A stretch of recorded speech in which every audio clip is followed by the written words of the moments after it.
สินประหยัดอดออมหวังวันที่พร้อมสร้างวันที่ไม่ขัดสนไม่หวังโชคช่วยเรื่องหวยจะรวยหรือจนสู้และอดทนแบบประชาชนคนดีพุทธมามกะมีพระชี้นำทางเดินอุปสรรคเผชิญสมาธิใจเกิดมีทำบุญตักบาตรไหว้พระจิตใจสุขีอิ่มเอมหรือดีเรานี้พุทธมามกะ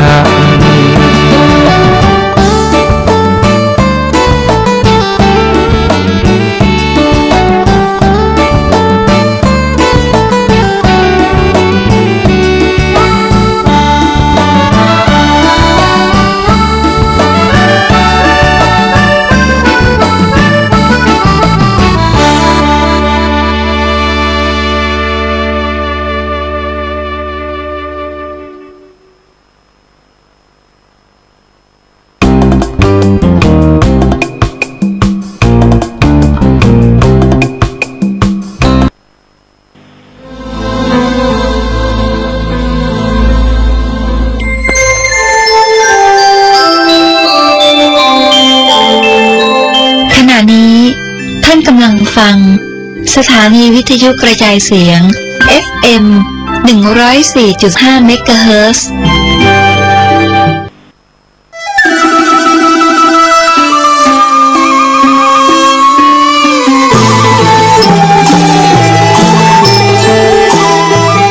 ขอเชิญร่วมงานพระราชทานเพลิงศพพระครูโสภิตศรีลาจารย์ธีรศักดิ์ยานวิโรอดีตที่ปรึกษาเจ้าคณะตำบลศรีภูมิเขต 2อดีตเจ้าอาวาสวัดดอกเอื้องวันที่ 6-9 ธันวาคมพุทธศักราช 2561 โดยมีกำหนดการดังต่อไปนี้วันพฤหัสบดีที่ 6 ธันวาคมเวลา 10 นาฬิกาพระสงฆ์ 50 รูปสวดพระพุทธมนต์ธรรมสังคีนีมาติกามัคคทายกโอกาสเวรตาลเวลา 11 นาฬิกาถวายพระทหารเพลแด่พระสงฆ์เวลา 12:30 นาทีพระสงฆ์8รูปบังสุกุลถวายบุตรสบกพิธีอาราธนาศพเวลา 20 นาฬิกาแสดงพระธรรมเทศนา1กันพระสงฆ์จตุรวรรคสวดพระอภิธรรมวันศุกร์ที่ 7 ธันวาคมเวลา 11 นาฬิกาถวายพระทหารเพลแด่พระสงฆ์เวลา 15 นาฬิกาพระสงฆ์60 รูปสวดพระพุทธมนต์ธรรมนิยามสูตรเวลา 20 นาฬิกาแสดงพระธรรมเทศนา1กันพระสงฆ์จตุรวรรคสวดพระอภิธรรมวันเสาร์ที่ 8 ธันวาคมเวลา 11 นาฬิกาถวายพระทหารเพลแด่พระสงฆ์เวลา 15 นาฬิกาพระสงฆ์50 รูปสวดพระพุทธมนต์อนัตตลักษณสูตรเวลา 20 นาฬิกาแสดงพระธรรมเทศนา1กันพระสงฆ์จตุรวรรคสวดพระอภิธรรมวันอาทิตย์ที่ 9 ธันวาคม 2561 เวลา 9 นาฬิกาพระสงฆ์50 รูปสวดพระพุทธมนต์อทิตยปริยายสูตรมัคคทายกโอกาสเวรตาลเวลา 11 นาฬิกาถวายพระทหารเพลแด่พระสงฆ์เวลา 12:30 นาทีพิธีอาราธนาศพและเคลื่อนศพสู่สุสานประตูหายาเวลา 14:30 นาทีพิธีพระราชทานเพลิงศพเวลา 15:30 นาทีพิธีขอขมาศพประชุมเพลิงเป็นเสร็จพิธีและขอเชิญทำบุญร่วมเป็นเจ้าภาพรายการต่างๆดังนี้หนังสือที่ระลึกจำนวน 2,000 เล่มเล่มละ50 บาทสังฆทานถวายพระจำนวน250ชุดชุดละ 2,000 บาทปัจจัยถวายพระสงฆ์จำนวน250ชุดชุดละ 2,000 บาทอาหารถวายเพลพระจำนวน30โต๊ะโต๊ะละ 1,200 บาทโรงทานวันที่ 6-9 ไม่จำกัดติดต่อเป็นเจ้าภาพได้ที่พระครูปลัดปรีดาปัญญาวโรเจ้าอาวาสวัดดอกเอื้องโทร 086-089-2877 และ 053-210-543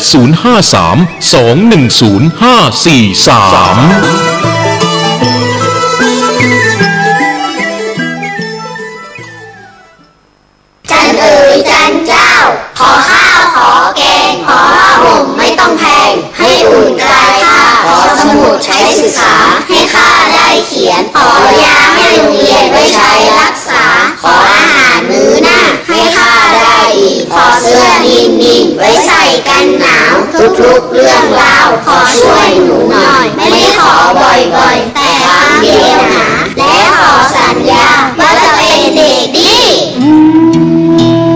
เสียงวิงวอนเหล่านี้คุณ คุณสามารถสร้างฝันให้เขาได้ไม่มากก็น้อยร่วมสร้างฝันและทานบารมีพร้อมกันที่นี่กับโครงการอิ่มบุญอุ่นกายน้องบริจาคได้ที่สถานีวิทยุ FM 104.5 เมกะเฮิรตซ์วัดฝายหินถนนสุเทพตำบลสุเทพอำเภอเมืองจังหวัดเชียงใหม่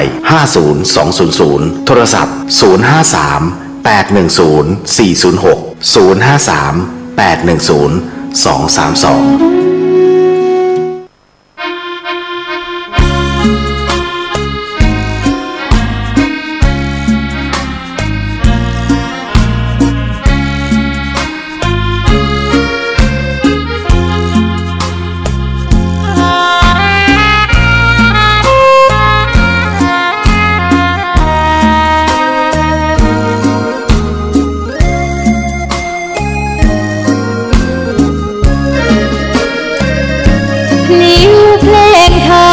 ถูกถ้อยคำเข้าถึงจิตใจฟังรายการวิทยุเสียงใสส่งถึงใจไปสู่ปลายนาสารธรรมน้อมนำมองพระศาสดาบอกผู้คนทั่วลาหันมาเข้าวัดฟังธรรมคลื่นเสียงนี้เป็นคลื่นธรรมะจากใจส่งถึงบ้านไกลบ้านไกลฟังได้สุขใจล้ำยามดึกดื่นค่ำคืนมีงานต้องทำเป็นคลื่นสารธรรมเน้นย้ำธรรมะเพื่อนใจ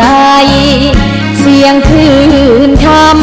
บอกหลักธรรมให้คลายความเหงาฟังเสียงธรรมะเบาเบาบอกเล่าถึงคนบ้านไกล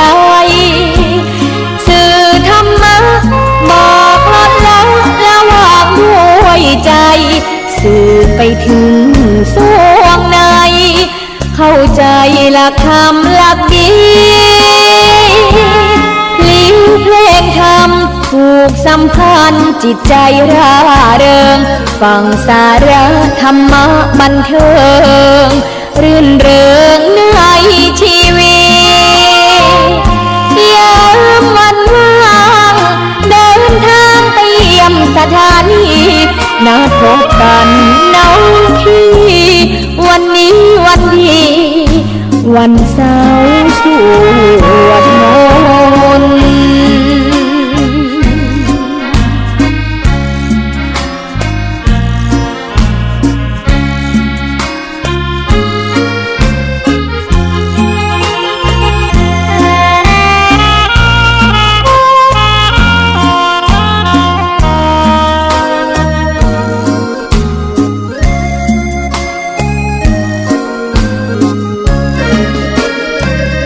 เสียงคลื่นธรรมบอกหลักธรรมให้คลายความเหงาฟังเสียงธรรมะเบาเบาบอกเล่าถึงคนบ้านไกลสื่อธรรมะ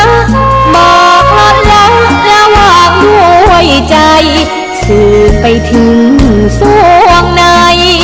เข้าใจหลักธรรมหลักดีเพลงธรรมผูกสัมพันธ์จิตใจร่าเริงฟังสาระธรรมะบันเทิงรื่นเริงในชีวิตยามวันว่างเดินทางไปเยี่ยมสถานีนัดพบกันน้องพี่วันนี้วันดีวันเสาร์สวดมนต์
างสงบทางใจธรรมะพระโพธิญาณฝากไว้อยากหาใครฝันใฝ่ในอนัตตานี่คือไตรลักษณ์ของเพื่อนมนุษย์ไม่มีสิ้นสุดเพราะกิเลสตัณหาสุมไว้ในใจให้ทุกตรงอุรากลับเสน่หาไขว่คว้าช่างน่าเสียดายใกล้หลุดพ้นต้องหมั่นฝึกฝนทนเอาช่วยให้เราพ้นการเกิดแก่เจ็บตายพระพุทธองค์ทรงตรัสพระธรรมบรรยายไตรลักษณ์ยิ่งใหญ่อนิจจัง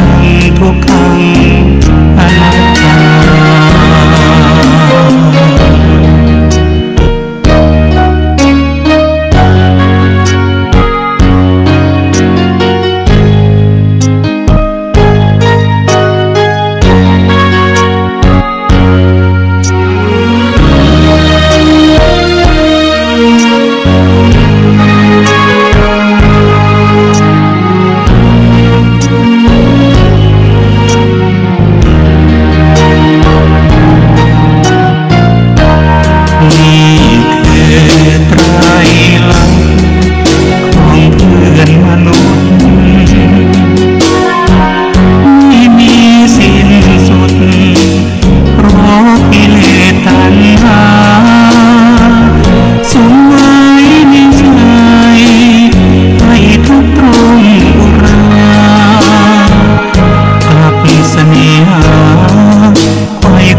เจริญสุข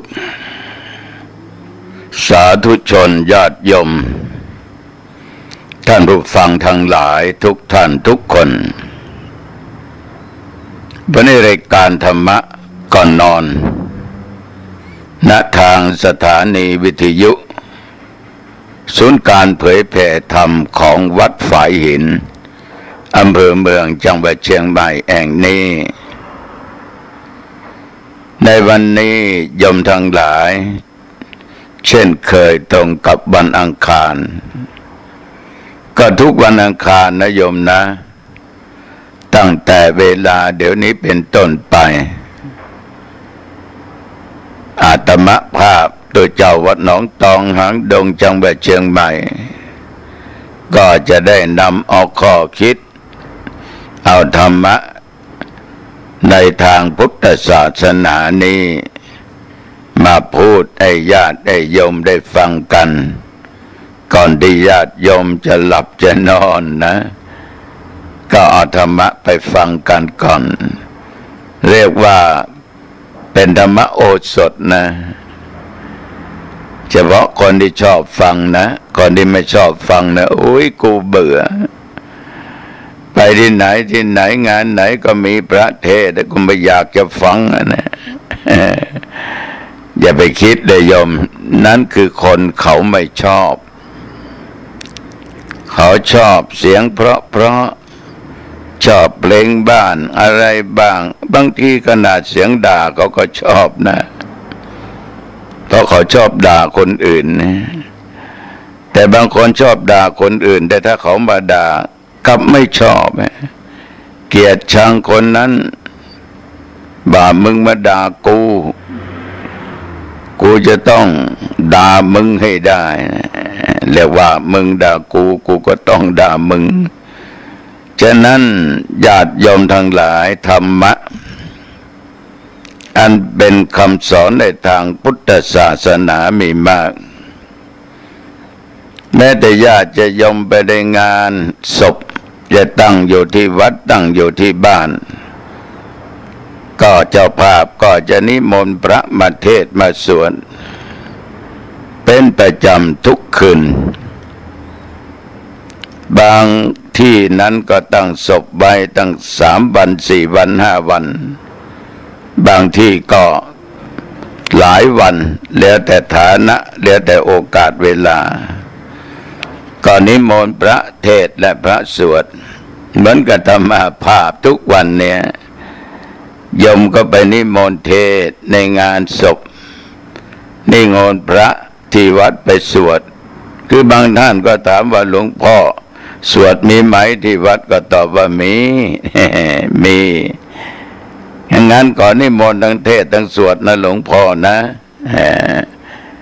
วัดหนองตองในสวดมี2-3 คณะนะ2-3 คณะเดี๋ยวนั้นเนี่ยโยมก็นิมนต์พระเนนวัดหนองตองไปสวดทั้งนั้นเป็นส่วนมากเทศอาตมาเองก็รับเป็นองค์ไปเทศแต่ติดก็นิมนต์พระรูปอื่นที่วัดก็มีอีก2-3 องค์ก็เทศได้ก็เป็นสิ่งที่นิยมกันแต่บางครั้งบางคราวในญาติโยมก็ทำกันตามประเพณีทำกันตามประเพณีบางทีนิมนต์พระไปสวดแล้วไม่ฟังนะพระจะสวดก็ดันไปเคาะลงศพพระจะเทศน์ก็เคาะลงศพว่าพ่อจ๊ะแม่จ๋าตุเจ้าจะสวดแล้วนะตุเจ้าจะเทศน์แล้วไอ้ตัวเองเคาะแล้วก็ไปนั่งคุยกับคนอื่นพระก็สวดไปเทศน์ไปโยมก็ไม่ค่อยฟังกันแต่ไม่ได้หมายความว่าทั่วไปนะไอ้ที่ชอบนะก็มีเยอะไม่ชอบก็มีบ้างคือไม่ชอบมันก็มีอยู่บ้างก็ธรรมดาโยมทั้งหลายนาจิตตังมันต่างความคิดต่างจิตต่างใจคนเรานี่ชอบไม่เหมือนกันคนที่ชอบฟังธรรมะเวลาพระเทศน์พระสวดจะตั้งจิตตั้งใจตั้งจิตเป็นสมาธิมีสติควบคุมกิริยาบทกิริยาไว้ดีฟังตั้งแต่ต้นจนพระเทศน์พระสวดจบยกมือไหว้สาธุสาธุสาธุไอ้บางคนพระเทศน์พระสวดก็นั่งคุยไปตลอดจนคนที่นั่งข้างๆรำคาญเลยลุกหนีไปเขาก็ถามว่าทำไมจะกลับแล้วโอ้ยไม่อยากจะฟังท่านเทศน์ท่านสวดไอ้คนที่นั่งใกล้นั้นมันไม่ฟังมันคุยเลยฟังไม่รู้เรื่องนี่ยอมทั้งหลายทำให้คนอื่นหนีห่างไปเองไอ้ตัวเองไม่ฟังยังไม่พอยังมีปัญหาเกิดขึ้นกับคนอื่นงานศพงานซากนี่ยอมทั้งหลายเราก็นิมนต์พระไปเทศน์ไปสวดกันก็เพื่อเป็นการบำเพ็ญบุญบำเพ็ญกุศลแต่ที่จริงพระนั้นน่ะท่านไม่ได้สวดให้คนที่ไปในงานศพไม่ได้รู้ท่านสวดให้คนที่เป็นงานศพนั้นได้รู้แล้วก็ให้ได้บุญได้กุศลให้เกิดปัญญาเกิดจากการฟังสวดยิ่งฟังเทศน์ได้ทั้งบุญได้ทั้งปัญญาได้ทั้งความรู้โยมทั้งหลายถ้าเรามีความตั้งใจฟังถึงฟังภาษาบาลีแปลไม่ออกฟังไม่ออกเราตั้งจิตตั้งใจฟังโดยจิตใจอันสงบเป็นสมาธิธรรมาว่า มันเกิดบุญเกิดอกุศลเกิดบุญเกิดกุศลจริงๆบางคนฟังเทศทั้งที่ไม่รู้เรื่องฟังสวดไม่รู้เรื่องถามว่าเป็นไงบ้างโยมสบายดีหลวงพ่อโอ้จิตใจตั้งมั่นก็แสดงว่ากำจัดกิเลสกำจัดอารมณ์ต่างๆออกไปได้ทั้งชอบไม่ชอบเป็นจิตใจที่เข้มแข็งตั้งมั่นไม่หวั่นไหวสาธุชนญาติโยมก็การกระทำบุญกุศลต่างๆเพื่ออุทิศให้แก่คนที่ตายไปจะเป็นพ่อเป็นแม่เป็นผัวเป็นเมียเป็นลูกเป็นเต้าเป็นญาติเป็นมิตรเป็นใครก็ตามคือทุกคนนั้นต้องการจะอุทิศส่วนกุศลให้แก่ผู้วายชนถ้าเป็นบิดามารดาบุพเพตปรีนั้นเราก็ทำกันมาตลอดเรียกว่าเราสงเคราะห์บุญซึ่งกันและกันท่านทั้งหลายที่ฟังอาตมาภาพนี้ท่านเคยทำมาแล้วได้บำเพ็ญบุญกุศลทักษิณานุปทานมาตลอดเวลาก็ส่อให้เห็นความดีหลายสถานที่อาตมาเองรับนิมนต์ไปเทศในงานนั้นๆก็แสดงว่าความกตัญญูต่อพระศาสนาด้วยการสักการะบูชาเดี๋ยวก็จัดให้มีการแสดงธรรมเทศนาก็จัดเป็นการบำเพ็ญญาติสังฆธรรมคือการสงเคราะห์ญาตินายโยมนะสมกับบาลีที่มาในหลักในทางพุทธศาสนาว่ายังกินจิจารมะนังกัตตวาทัชชาฐานะมะมัจฉรีเป็นต้นความว่าบุคคลผู้ไม่ตณีพึงกระทำเหตุอันใดอันหนึ่งเป็นอารมณ์แล้วก็บริจาคปรารภญาติผู้มีอยู่ในการก่อนและผู้วายชนไปสู่ปรโลกแล้วหรือมาปรารภเทพเจ้าซึ่งสิงสถิตอยู่ในวัตถุสถานที่อันเป็นที่อยู่เป็นอารมณ์แล้วบริจาคทานอุทิศกัลปนาวิบากสมบัติเหล่านั้นให้แก่บุรพญาติและวัตถุเทวดานั้นตามเหตุการณ์ที่ได้ปรารภไว้นั้นนี่ก็แสดงว่าโยมทั้งหลายเราทุกคนนั้นเมื่อได้ทำสิ่งที่เป็นบุญเป็นกุศลมีการสงเคราะห์การเสียสละการให้ทานนั้นหรือบริจาคทานมันเป็นการที่ปราบความตณีขี้เหนียวอย่างหนึ่งและเป็นการแสดงออกซึ่งความกตัญญูนึกถึงพระคุณของผู้ที่ตายไปเช่นพ่อแม่ปู่ย่าตายายตลอดจนผู้มีพระคุณทั้งหลายหรือยมนึกถึงเหล่าเทพยดาทั้งหลายที่สิงสถิตอยู่ในบ้านรักษาบ้านรักษาที่อยู่ที่อาศัยหรือไม่ก็ช่วยสงเคราะห์ต่อบุคคลอื่นซึ่งไม่ใช่ญาติของตัวเอง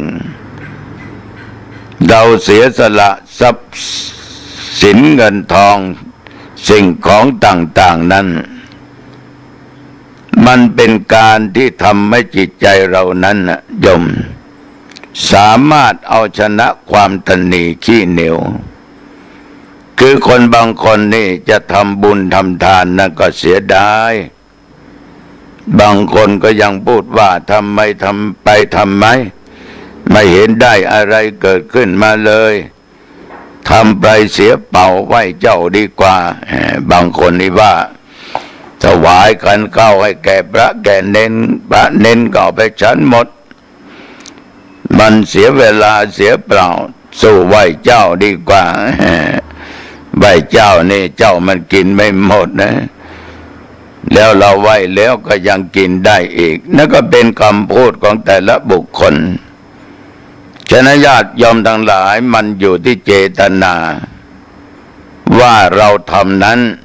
เราทำด้วยความตั้งใจทำด้วยความที่เรียกว่าไม่เสียดายคำว่าไม่เสียดายในที่นี้ก็หมายความว่าไม่เอาจิตใจจดจ่อสิ่งที่ให้ไม่ใช่ว่าให้ทานไปแล้วทำบุญไปแล้วก็ยังมานึกของตัวเองอยู่โยมทั้งหลายเกิดความตนีเกิดความกินแหนงแกงใจรู้อย่างนี้ไม่ทำบุญไม่ให้ทานไม่บริจาคเสียข้าวเสียของเสียเงินเสียทองซื้อไอ้นั่นซื้อไอ้นี่มาทานมากินดีกว่าก็จะเป็นประโยชน์ถ้าโยมคิดอย่างนี้ก็เพิ่มพูนความตนีขี้เหนียวเพิ่มตัวกิเลสให้มากขึ้นยิ่งขึ้นไปฉะนั้นญาติโยมการสงเคราะห์ญาติก็ดีอะไรก็ตามตลอดเหล่าเทวดาก็ตามนั้น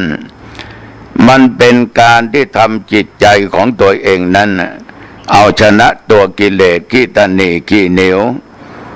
ทำให้จิตใจของเรานั้นมีความกตัญญูนึกถึงพระคุณของผู้ที่ล่วงลับดับขันไปว่าท่านเหล่านี้เมื่อมีชีวิตมีพระคุณต่อเราเช่นพ่อแม่เลี้ยงดูเรามาให้ชีวิตให้กำเนิดเรามาครูอาจารย์ให้ความรู้ให้วิชาต่างๆแก่เรามาปู่ย่าตายายนั้นก็มีพระคุณต่อพ่อต่อแม่เราต่อตัวเราคนข้างเคียงก็มีพระคุณต่อเรามีการมีงานก็ช่วยเหลือซึ่งกันและกันเทวดาอันสิงสถิตอยู่ที่บ้านก็มีพระคุณต่อเรามากถ้าทุกคนน้อมจิตน้อมใจนึกถึงพระคุณนึกถึงบุญคุณนี่ย่อมทั้งหลายสิ่งที่ตามมาก็คือการทำบุญ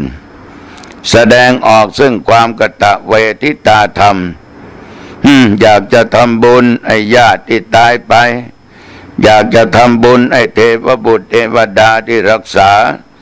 ยังบ้านยังหอเรือนเหล่านี้เป็นต้นก็จึงลงทุนแม้ว่าจะยากจะจนก็ยังทำแต่ทำไปตามที่ตัวเองทำได้สาธุชนญาติโยมทั้งหลายทำไปแล้วก็ตั้งจิตอุทิศส่วนกุศลให้แก่เขาเหล่านั้นก็ได้ชื่อว่าเป็นกตัญญูกตเวทิตาการทำบุญนี่ญาติโยมมันเป็นการสงเคราะห์นับว่ามันเป็นเรื่องพิเศษเพราะเป็นการแสดงซึ่งอัธยาศัยอบอ้อมอารีต่อพี่ต่อน้องต่อบุพการีต่อหมู่ญาติให้ปรากฏขึ้นเหมือนคืนที่ผ่านมานั้นตมาไปเทศที่บ้านหลวงแยงก็ดีเทศที่อำเภอสารพีก็ดีงานศพหลวงปู่อินคำหรือท่านเจ้าคุณมงคลสิริ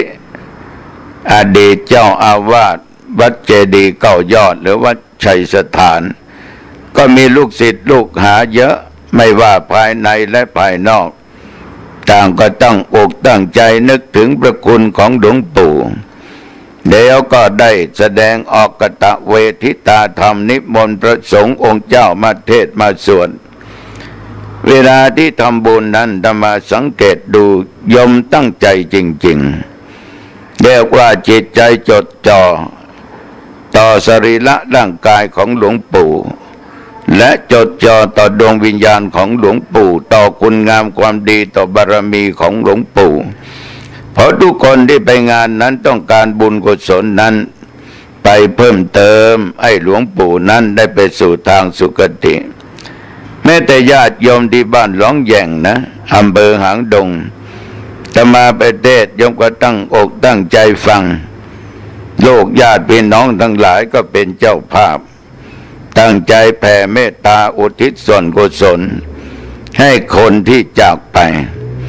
ฉะนั้นญาติโยมทั้งหลายการทำบุญให้ญาติก็ดีให้พี่น้อง พื่อนพ้องใกล้ชิดผู้ล่วงลับไปสู่ปรโลกไปหน้ามันเป็นทางให้สำเร็จประโยชน์โสติผลแก่บุคคลที่ล่วงลับดับขันไปแก่เปตชน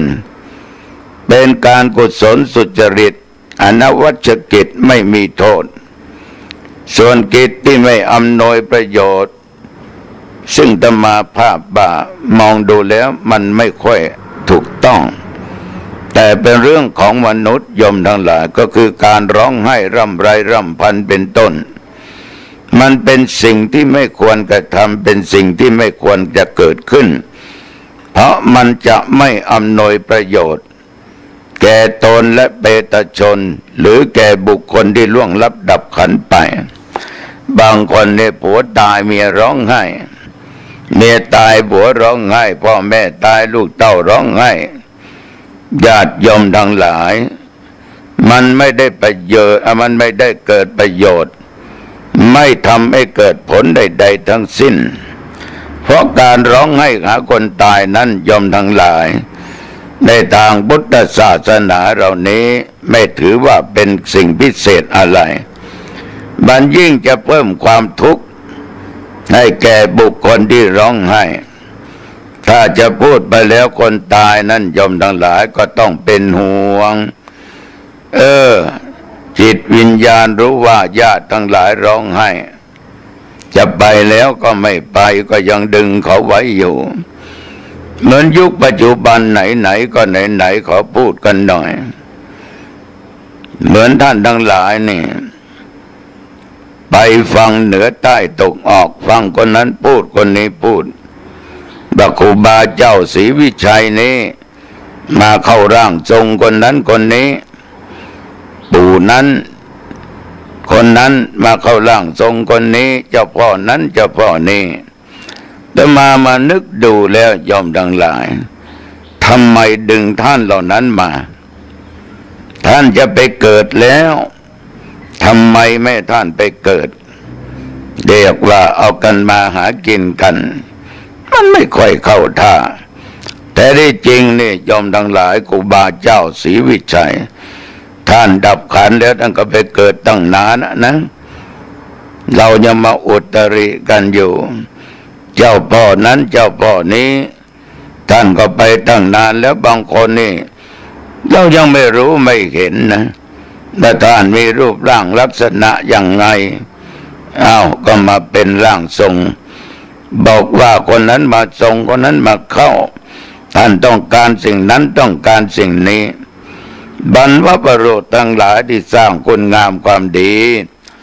ท่านก็คงไปสู่ทางสุคติแล้วท่านก็คงจะไปเกิดแล้วเราจะไปดึงท่านมาทำไมสาธุชนญาติโยมทั้งหลายถ้าเป็นเทวบุตรเทวดาที่รักษาบ้านจองก็ดีอะไรก็ดีตนตัวเราก็ดีนี่เราทำเพื่ออุทิศให้แก่เทวบุตรเทวดารู้ได้ยังไงว่าเทวบุตรเทวดามันอยู่สาธุชนญาติโยมทั้งหลายถ้าอยากก็รู้ก็นึกถึงท่านเองแหละนะนึกถึงท่านแล้วปฏิบัติทำบุญทำทานอุทิศส่วนกุศลได้แก่ท่านก็แล้วกันในสมัยก่อนนั้นโยมทั้งหลายมีภิกษุพวกหนึ่งเดินทุดงมานะก็ไปเห็นต้นไม้ร่มสาขากิ่งก้านดีใบหนาทึบดีก็ไปพักอยู่ต้นไม้พวกเทวดาทั้งหลายนี่ก็นึกว่าท่านเหล่านี้คงไม่อยู่นานหรอก2-3 วันก็คงจะไปทีนี้บังเอิญมันไม่ไกลไม่ห่างจากบ้านท่านดันไม่ไปเพราะมันร่มรื่นดีพวกเทวดาทั้งหลายก็เกิดความรำคาญนะก็กลายเพศนั่นนะโยมทั้งหลายเป็นผีห้อยหนหลอกภิกษุทั้งหลายภิกษุทั้งหลายก็นึกว่าผีนั่นมาหลอกไปเฝ้าพุทธเจ้าพระพุทธองค์ก็บอกว่านี่เธอภิกษุทั้งหลายต้องกลับไปที่เดิมนะแล้วเจริญสมาธิภาวนาตั้งจิตกรวดน้ำอุทิศส่วนบุญกุศลให้เขาญาติโยมศรัทธาสาธุชนภิกษุเหล่านั้น ก็พากันไปที่เดิมเจริญสมาธิภาวนากอดน้ำแผ่เมตตาให้เราเทวดาก็เลยเป็นที่รักกันญาติโยมพูดถึงเรื่องผีเรื่องสางนั่นโยมทั้งหลายมันก็พอจะเป็นหลักได้ในพระวินัยว่าภิกษุหลอนภิกษุอื่นให้กลัวผีต้องอาบัติหรือเวลาที่กำลังทำสังฆกรรมสวดอะไรก็ตามผีเข้าภิกษุโยมทั้งหลายก็สามารถจะหยุดได้และย้ายไปจำพรรษาที่อื่นได้ฉะนั้นปุพเพตผีเหล่านี้มันมีจริงก็บอกว่ามันมีจำพวกเป็นอสุรกายสัตว์นรกสาธุชนญาติโยมทั้งหลายท่านเหล่านี้ถ้ามีกรรมก็ไม่ได้ไปเกิดต้องเวียนว่ายอยู่อย่างนั้นเราก็ทำบุญให้ท่านอย่าดึงท่านมาเข้าแล้วมาบอกว่าเขาเหล่านั้นต้องการสิ่งนั้นต้องการสิ่งนี้เอาให้เลขเด็ดเอกแล้วอย่างนั้นอย่างนี้มันเป็นการอุตริกันเป็นส่วนมากแต่มาไม่ได้ปฏิเสธนะโยมนะว่าผีมันไม่มีมันมีแต่ว่าเราอย่าได้ไปทำสิ่งใดสิ่งหนึ่งที่ไปฉุดดวงวิญญาณของท่านเหล่านั้นไม่ไปผุดไปเกิดเท็จจริงยังไงนั้นอาตมาเองก็ขอฝากกับญาติกับโยมท่านผู้รู้ทั้งหลายการที่เราทั้งหลายทุกคนนั้นจะสนองบุญคุณของท่านผู้มีอุปการะคุณหรือเราจะอนุเคราะห์ญาติผู้ล่วงลับดับขันไปแล้วนั้นก็มีอย่างเดียวคือต้องการบำเพ็ญกุศลอุทิศกรปนาผลส่งไปให้จึงจะเป็นอันถูกต้องตามตันติประเพณีสาธุชนญาติโยมการทำบุญนั้นเป็นสิ่งที่ดีที่สุดนะเป็นสิ่งที่ดีที่สุดวิญโยชนนี้คือเราทั้งหลายนี้เมื่อระลึกถึงอุปการะคุณที่ท่านผู้มีคุณได้กระทำไว้ว่าผู้นี้ได้ให้สิ่งนี้แก่เราผู้นี้ได้ทำสิ่งนี้แก่เราผู้นี้เป็นญาติมิตรสหายของเราเพื่อให้ถึงซึ่งทักษิณานุปทานเพื่อท่านเหล่านั้นที่ล่วงลับไปแล้วนั้นสาธุชนญาติโยมผู้ล่วงลับไปแล้วควรนับได้ว่าเป็นผู้ประพฤติอัตถจริยาประพฤติตนให้เป็นประโยชน์แก่ผู้อื่นควรที่ผู้อื่นจะได้ถือเป็นตัวอย่างในการปฏิบัติอีกประการหนึ่งดังว่ากตัญญูกตเวทีซึ่งเป็นธรรมของท่านผู้มีปรีชาอันปราดเปรื่องมีพุทธเจ้าเราเป็นต้นได้ดำรงมั่นอยู่ในสันดานตามบัณฑิตประเพณีได้ชื่อว่าเป็นผู้ประกอบไปด้วยเมตตาจิตข้อนี้นะโยมนะนับว่าเป็นจริตของผู้ที่ดีที่เคยประพฤติไว้ในปางก่อนเช่นดังพระเจ้าจักรพรรดิผู้ทรงบำเพ็ญกุศลกัลยาณวัตรแล้วตั้งจิตอธิษฐานผลกุศลบุญแก่สรรพสัตว์โดยพระทัยหมายเกื้อกูลเพิ่มพูนประโยชน์สุขแก่สัตว์ทั้งหลายอันเป็นญาติที่ได้ตายไปเป็นเปรตเหล่านี้เป็นต้นก็เหมือนกับพระญาติของพระเจ้าพิมพิสารได้ยมได้อ่านหนังสือพบได้เรียนรู้ว่าในคืนหนึ่งพระเจ้าพิมพิสารนี่ได้ยินเสียงเปรตร้องโหยหวนก็ดูก็เห็นว่าเปรตที่เป็นญาตินั้นมีความทุกข์ความทรมานมากโยมทั้งหลายผ้าผ่อนก็ไม่ได้สวมได้ใส่ดูแล้วร่างกายก็ผอมโซตื่นแต่เช้ามาพระเจ้าพิมพิสารนี่ไปกราบทูลแก่พระพุทธเจ้าพระพุทธองค์ก็ทรงแนะนำพระเจ้าพิมพิสารว่าดูก่อนมหาบพิตรญาติของมหาบพิตรในอดีตท่านเหล่านั้นเคยสร้างบาปสร้างกรรมไว้ ตายแล้วก็จึงได้ไปเกิดเป็นเปรตเหล่านี้เป็นต้นก็ขอให้มหาบพิตรให้ทำจีวรถวายอาหารแก่พระสงฆ์อันมีตถาคตจะไปเป็นประธานพระเจ้าพิมพิสารก็ดีอกดีใจเลยญาติโยมมีความคิดเสมอว่าญาติทั้งหลายมีคุณบัดนี้ถึงเวลาที่จะได้สนองคุณสงเคราะห์ญาติเหล่านั้นให้พ้นอันจากการที่ตายแล้วไปเป็นเปรตเป็นผี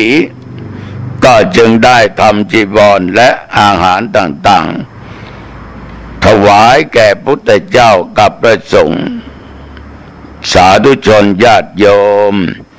เมื่อถวายเสร็จเรียบร้อยพระเจ้าพิมพิสารก็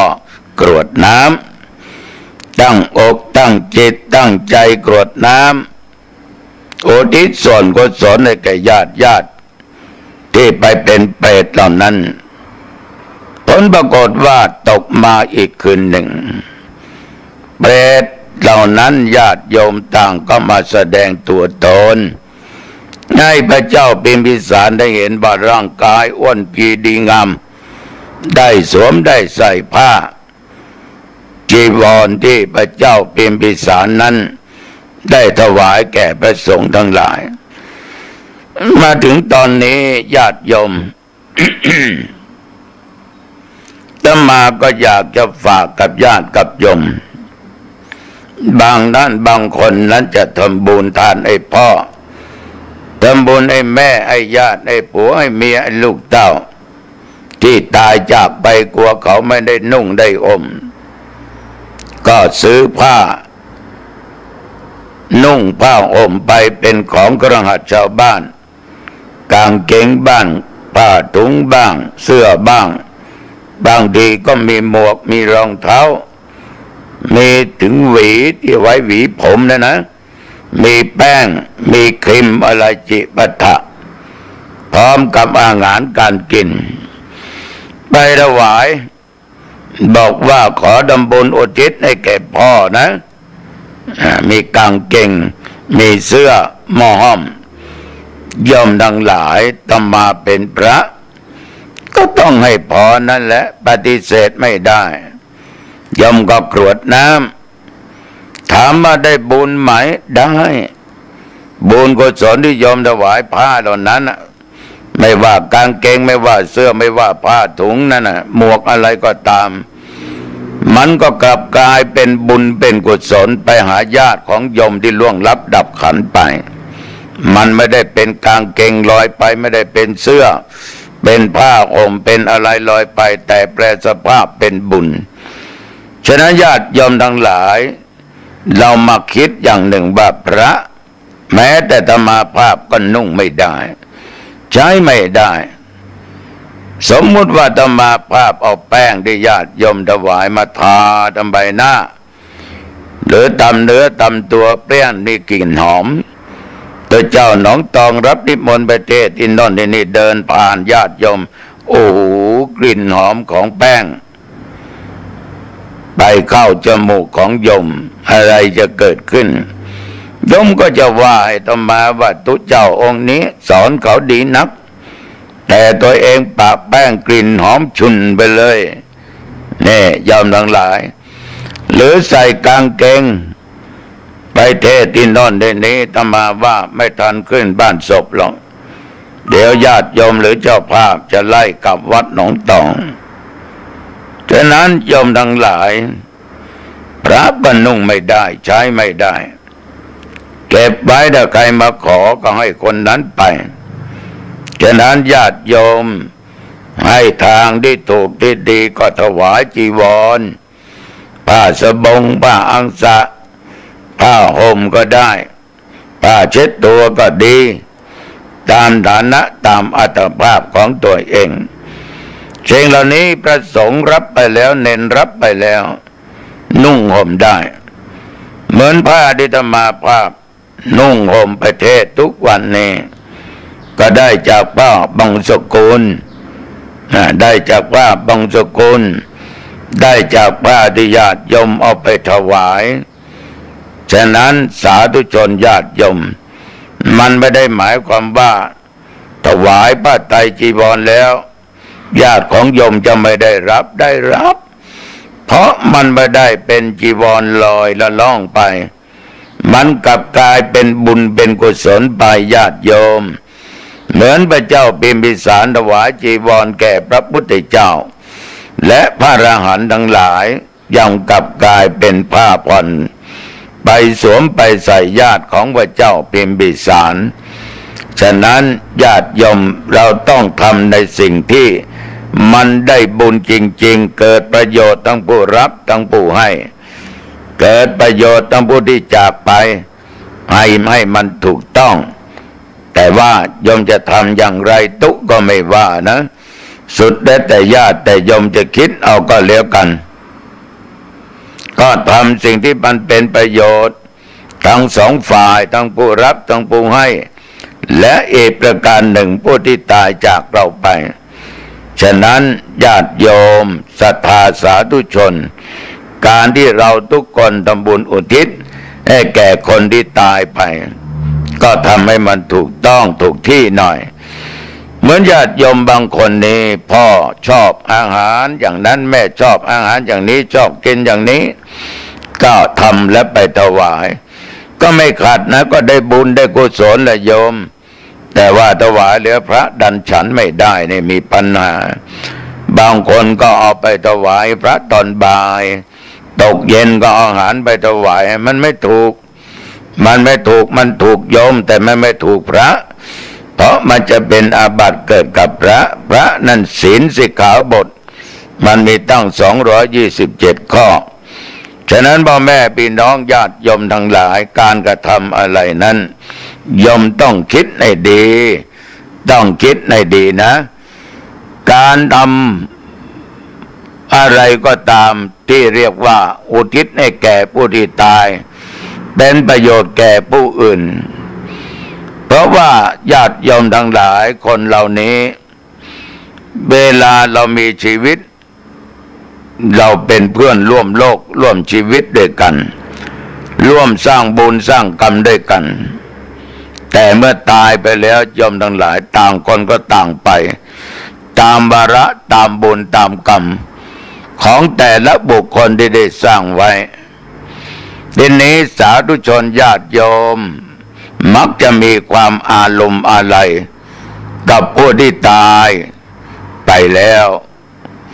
เมื่อโยมอาลัยอะไรหาก็ควรจะทำสิ่งที่ดีๆคือสร้างบุญสร้างกุศลไม่ควรมามัวเมาร้องไห้รำครวญคร่ำครวญรำพันหรือแสดงความอาลัยอย่างอื่นด้วยการพัดพรากจากของรักของชอบใจทั้งสิ้นโยมบางคนโอ้โหใส่ผ้าดำเป็นเดือนเป็นปีทำตัวเศร้าโศกไม่ยิ้มแย้มแจ่มใสเจอที่ไหนร้องไห้ที่นั่นจนใบหน้าของตัวนั้นเหี่ยวย่นจนตัวเองนั้นยอมทั้งหลายสูดผอมไป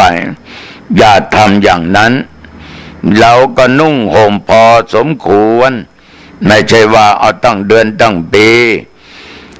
ต้องรักษาสุขภาพจิตใจของเราอย่าไปยึดมั่นเพราะการตายนั่นโยมทั้งหลายถ้าไม่เขาก็เราไม่เราก็เขาไม่วันใดก็วันหนึ่งต้องพัดพรากกัน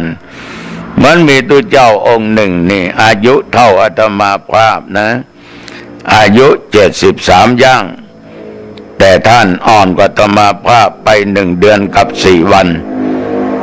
ท่านจากไปถ้าเป็นภาษาคนภายนอกก็เป็นเซลล์กันนะเป็นมิตรเป็นสหายกันโยมทั้งหลายท่านก็จากไปด้วยโรคประจำตัวโรคเบาหวานน้ำตาลเยอะโรคไตโรคความดันสูงไขมันอุดตันเหล่านี้เป็นต้นจิปาถะท่านก็ทานยาฉันยาที่หมอให้นะเป็นประจำนะครั้งละ5-6 เม็ด7 เม็ดแต่มาก็เตือนสติท่านว่านี่ท่านอย่าทานยามากให้ทานเม็ดที่มันจำเป็นที่มันรักษาตอนนั้นกันไว้ท่านพระครูกันไว้ ทีนี้มันมากไอ้โยมกระเพาะไตมันก็ต้องเจอแล้วทำงานหนักมันทนไม่ได้เครื่องยนต์นะโยมทั้งหลายมันสึกหรอแล้วโยมน้ำตกทีละหยดใส่หินมันยังกร่อนฉะนั้นใจก็ดีอะไรก็ดีในร่างกายมันไม่ได้แข็งเหมือนกับหินมันก็ต้องเจออะไรโยมทั้งหลายยานี่ตกลงไปมันก็ไม่ย่อยไม่ได้มันรับภาระหนักมันก็ต้องผันแปร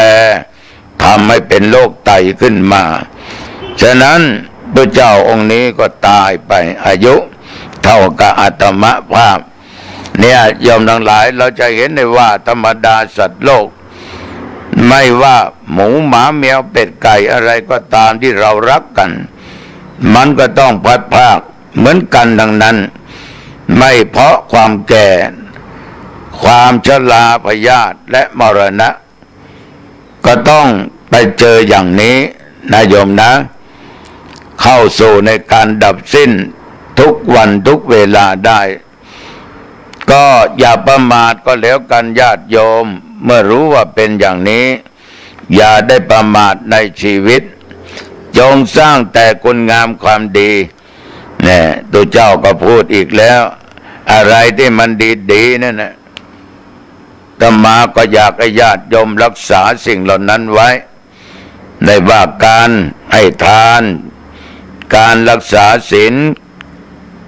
การเจริญเมตตาภาวนาแม้แต่การที่ญาติโยมได้สดับรับฟังธรรมะจากตัวเจ้าหนองตองก็เป็นการเพิ่มบุญกุศลเพิ่มบุญบารมีให้เกิดขึ้นแก่ญาติแก่โยมสร้างไปเถิดโยมไม่เสียหลายดีกว่าไม่ทำอะไรเลยสักอย่างชีวิตเรานี่น้อยมากนะโยมนะน้อยมากสั้นลงไปทุกขณะแหละฉะนั้นตัวเจ้าขอฝากอย่าประมาทก็แล้วกันวันนี้ขอพูดปกิณกะธรรมะให้ญาติโยมได้ฟังกันแค่นี้ดึกแล้วอากาศพอดีเปิดแอร์ก็ได้ไม่เปิดก็ได้เปิดพัดลมก็ได้ไม่เปิดก็ได้แต่รู้สึกว่าร้อนหนาวอากาศเปลี่ยนแปลงอย่างนี้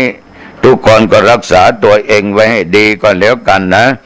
เอาญาติโยมทั้งหลายใกล้จะหลับจะนอนจะพักผ่อนแล้วปิดประตูบ้านเรียบร้อยตรวจตาดูให้ดีกองฟืนกองไฟไม่ที่ไหนดับนะโยมนะอย่าประมาทนะขึ้นบ้านขึ้นอะไรปิดประตูเรือนปิดประตูหน้าต่างให้เรียบร้อยลงกรให้เรียบร้อยเก็บของที่มีค่าไว้เป็นที่เป็นทาง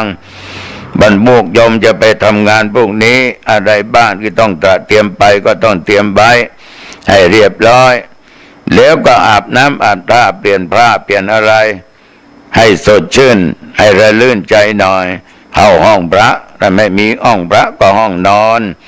กราบพระสักห้าทีอรหังสัมมาสัมพุทโธ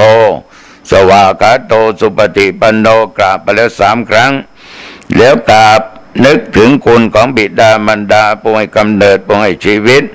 กราบอีกครั้งนึกถึงคุณครูบาอาจารย์อุปัชฌายะและโยมระนึกถึงคุณดินคุณน้ำคุณลมคุณไฟธาตุสี่ที่มาชุมนุมกันเกิดเป็นร่างกายเรานี้เราได้อยู่ได้คงอยู่นี้ก็เพราะว่าธาตุทั้งสี่นี้แหละนึกถึงบุญศีลบุญธรรมบุญญาบารมีที่เราได้ให้ทานรักษาศีลฟังเทศน์ฟังธรรมฟังตัวเจ้าหนองตองบรรยายธรรมะได้เจริญเมตตาภาวนาญาติโยมต้องคิดถึงสิ่งเหล่านี้แล้วหลับตานะลุงนะโยมนะหลับตาเจริญสมาธิกี่นาทีก็ได้แล้วแต่โอกาสมันมีอย่ากำหนดก็แล้วกันแล้วตั้งใจแผ่เมตตาเทวปุตรเทวดาเจ้ากรรมในเวรให้แก่บรรพบุรุษให้แต่ญาติทั้งหลายไม่ว่าญาติผู้ใหญ่หรือญาติผู้น้อยมิตรแก้วสหายคำที่จากโลกนี้ไปก็แผ่เมตตาให้เขาแม้แต่สรรพสัตว์ทุกชนิดก็แผ่เมตตาให้เขาแล้วตั้งจิตตั้งใจแผ่เมตตาแก่ตัวเองนะโยมนะเรียบร้อยแล้วนึกถึงข้อศีลทั้ง5 ข้อตั้งแต่ปานาไม่ฆ่าอาทินนาไม่ลักกาเมไม่ประพฤติผิดในกามุสาไม่พูดเท็จสุราไม่ดื่มสุรายาเมา ของมึนเมาแม้แต่ฝิ่นกัญชาโรยอินยาบ้ายาม้าไม่เอาโอ้ยบริสุทธิ์ผุดพองอย่างนี้นอนหลับได้ยมสบายฝันก็ฝันดีตื่นเช้ามาก็จิตใจเบิกบานใบหน้าก็อิ่มเอิบนอนหลับฝันดีนะลูกนะโชคดีเจริญพร